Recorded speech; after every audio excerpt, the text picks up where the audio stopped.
Statement of Andre Ramao regarding a series of misplaced objects lost over the course of 3 months. Original statement given June 6, 2012. Audio recording by Jonathan Sims, Head Archivist of the Magnus Institute, London. Statement begins.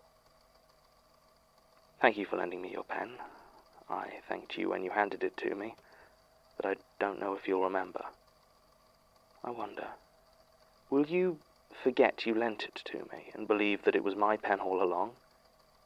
Maybe instead you'll forget that I ever had one to begin with, and think of me as an idiot who turned up to give a statement without a pen, so you had to lend me yours.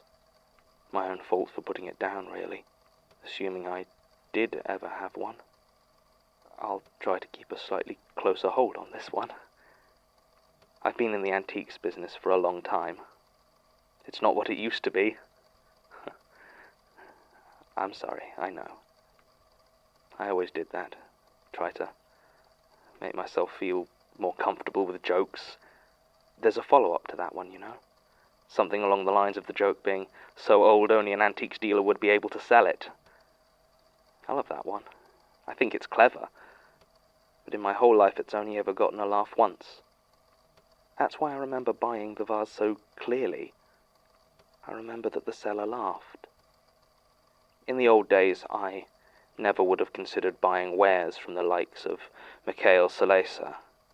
He has a good reputation for quality, but a bad reputation for legality, as it were. I've had more than one acquaintance sell on a particularly valuable find they got from him, only to discover that it didn't have proper import papers, or that it had been reported stolen years before. Charlie Miller even did some jail time over a Georgian brooch he bought off him, so as a general rule I'd have given Salesa's stuff a wide berth, but, well, the antiques business isn't what it used to be. That isn't a joke. I had to close up my shop a few years ago, you see. Actual antiques don't sell to the mass market anymore. Oh, young people will snap up vintage clothes or have any number of cheap faux antique replicas strewn about their living rooms, but as soon as they get a look at the price tag for the real thing, they're out of there like a shot. So I went the same way as a lot of my peers. Lose the premises, start selling only high-margin goods direct to specific clients who can afford them, or shift a few guaranteed sellers on the auction.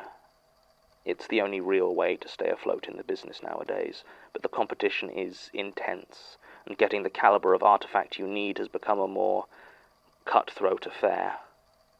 I'm not the only one in the business to recently soften their attitude towards buying from people like Mikhail Salesa.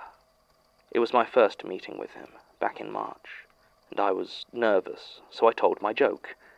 Just offhand, almost a reflex. I didn't expect any reaction, really. I certainly didn't expect him to laugh. But he did. This sudden, deep, throaty laugh that seemed to come out of nowhere. He didn't say anything afterwards, just continued discussing business, but it stayed with me. There was nothing particularly strange about the laugh, not really. Why do I remember it so clearly? Salesa was taking me through his showroom.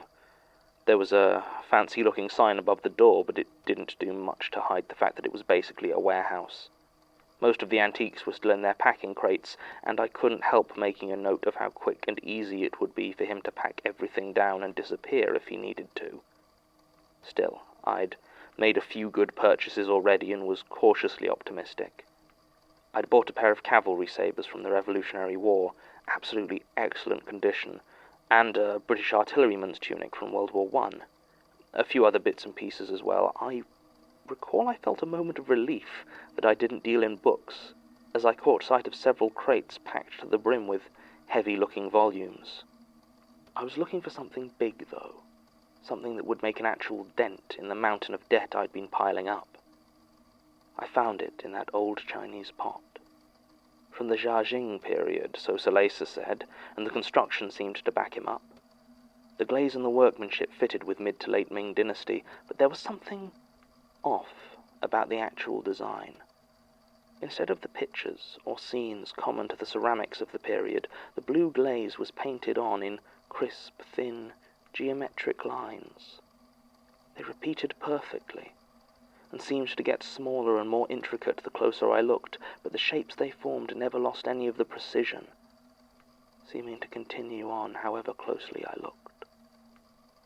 The effect was disorientating, and made the vase seem smaller than it actually was. It made my head hurt a bit when I looked at it for too long. It was amazing. When he saw me staring, Salesa clapped me on the back and named a price that almost made me choke. We haggled a bit, and eventually reached a price I considered only a little bit unreasonable. I hurried my purchases home, feeling slightly soiled by my visit to the warehouse, and very much hoping it would be a good few months, if not years, before I was in such dire straits that I needed to go again. I got home, had a shower and some food, and immediately started to look into finding a buyer for my latest acquisitions. I remember I was planning to make a few calls, but my headache got so bad that I had to have an early night. The problems started soon after. It was little things at first, like my shoes. I'm not a particularly fashion-conscious man at the best of times, so I have 3 pairs of shoes. Comfortable loafers for everyday use, a pair of walking boots for hiking, and some well-shined, polished leather brogues for fancier events. Well, I had a rather upmarket auction that I needed to attend, so I went to put on my nice shoes, but they were nowhere to be found. Not the shoes, not the box I kept them in. Instead, there was a bag containing 2 shirts that I know for a fact I threw away the year before. When I asked my husband David about it, he told me point blank that I had never had any such shoes. Claimed I always wore my loafers when I went to auctions or parties. I know that, compared to some of the ghost stories you must hear in this place, a pair of misplaced shoes seems perfectly trivial, but something felt so wrong about the whole situation. In the end, I did go in my loafers. I don't remember if anyone at the auction noticed. It was about a week later that I got the invoice from Salesa. It was a pleasant surprise, far less than I thought we'd agreed on. That feeling lasted until I looked through the itemized list and realized why the cost was so low. He hadn't charged me for the Ming. I'll admit that I was somewhat conflicted over whether to raise the issue, but in the end I decided that even if Mikhail Salesa did work with thieves, I was not going to be counted among them, so I phoned him to try and explain the mistake. He seemed to be in a fine mood when he answered the phone and asked me if I'd had a chance to try out the sabers yet, which I'm pretty sure was a joke. I told him that there was an item he'd missed off the invoice, and he said that no, everything had been double-checked and was correct. I was getting suspicious at this point and thought he might be trying to pull a fast one of some sort with me. Maybe get me to take the blame for some illicit scheme gone wrong. I told him so in no uncertain terms, and described our encounter and the vase in minute detail. He was quiet for a few seconds, and then asked me if I could send him a photo of the pot. His tone was different, and he sounded oddly wary when he made the request. I was very on edge by this point, but could come up with no good reason not to agree, so I took a few pictures with my phone and sent them through to him. It was a long time before he spoke again, and when he did, he sounded different, almost scared, I thought. He told me that I could keep it, no charge. I began to protest again, but he ignored it. I remember his exact words. "I do not remember having that thing, which means it belongs to you." Then he hung up. This was all very strange, of course, but even then I wasn't worried. Not like I should have been. It was my book next. A signed copy of Catch-22, my favorite book. Vanished from its place on the bookshelf, leaving only an empty space behind. David just gave me another blank stare when I asked him about it. I admit I almost lost it at him then. Shoes were one thing, but that book meant a lot to me. I accused him of playing some stupid joke, and tried to remind him what I'd gone through to get it, flying over to America for Joseph Heller's last book tour, queuing for hours, and then that dreadful evening I thought that sudden rainstorm had ruined it all. By the end, he was looking very alarmed indeed, and started to ask me how I was feeling.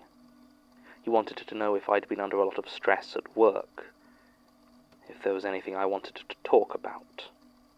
I left. Maybe he was right. Maybe I am crazy. It makes a lot more sense, doesn't it? It would make it neat. Except no. I would need to have gone mad a long, long time ago, before this, for the idea of it being in my head to hold up. My perceptions are the only ones I can trust. Maybe. I don't know. This went on for months. A tie I got for my last birthday, my grandfather's teapot, the tunic I bought from Salesa. Things just kept going missing, and every time David would tell me that whatever it was didn't exist, or it wasn't mine, or I was misremembering. For a while I thought he was actually trying to gaslight me, make me think I was losing my mind. But when the tunic went missing, I called Salesa again. This time he laughed when he told me he didn't remember selling any World War I items to me on my visit. I checked the invoice, and it was no longer listed there. Just empty, accusing paper where the words had been. I know these things were real. I know they existed. Why won't anyone just believe me? This is where I started to come undone a bit. To be honest, I don't think anyone would do much better in my situation. I hadn't made any connection between the old Chinese pot and the disappearances. I mean, why would I? But I also hadn't been able to sell it. Whenever I tried, something would get in the way. The other person would forget to send through a crucial email, or they'd stop responding. Once I managed to get it as far as posting it out to a buyer, but it was returned immediately with a note asking why it had been sent to her. Gradually, I began to get suspicious of the thing. Sitting there, with its cascading, maddening patterns in that vile cobalt blue, trying to tell me that things didn't exist, that they hadn't vanished when I know they have. I took to watching it. I wasn't getting much sleep, and David was worried sick about me. I know he was talking to various doctors about getting me help. There were certainly a couple of points I was worried about him having me sectioned. None of it helped in the end. It was about a month ago.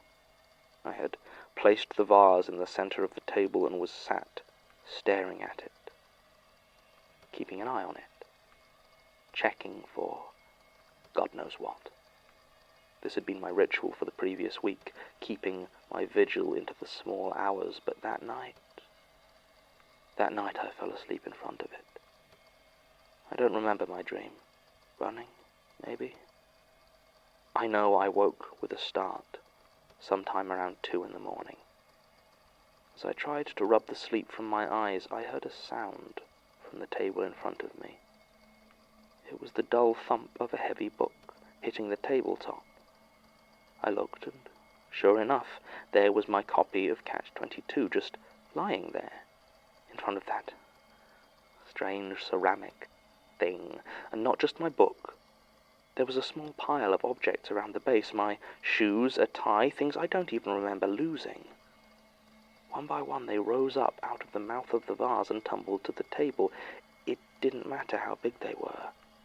They all seemed to fit. And then came the moment when everything had been disgorged. I saw all the things that I had lost, and I thought it must be over. It must be done. What else could possibly come out of there? And I saw the pale shapes of long, thin fingertips begin to creep above the lip of the pot. I remember thinking that it couldn't be a normal person living in that pot, because the fingernails were too dirty. Isn't that an odd thing to think at a time like that? I ran, of course, turned around and sprinted out of the door and into the street, and didn't return until morning. Maybe I should have called the police, but I was in no state to do much of anything except shiver under a tree for hours. David was gone. I allowed myself some brief hope that maybe he'd just left me. Maybe he'd escape with just a divorce. But no. One called the Housing Association confirmed that as far as they were concerned, I'd always lived alone. I want to smash that thing. I want to dash its maddening patterns to the ground and stomp on it until there is nothing left but powder. But it's also disappeared, of course. I can't find it anywhere. It's still taking things, though. Sorry about your pen. Statement ends. Before I dig too deeply into the background of this statement, I feel I should mention something that puts much of it in a slightly different light. Tim actually managed to find a copy of Mr. Ramao's marriage license. It exists, is signed, dated, and official, and half of it is blank. Only Mr. Ramao's details are on the document, and if it wasn't for the context of this statement, it would appear he was married to nobody. But he was married. End recording.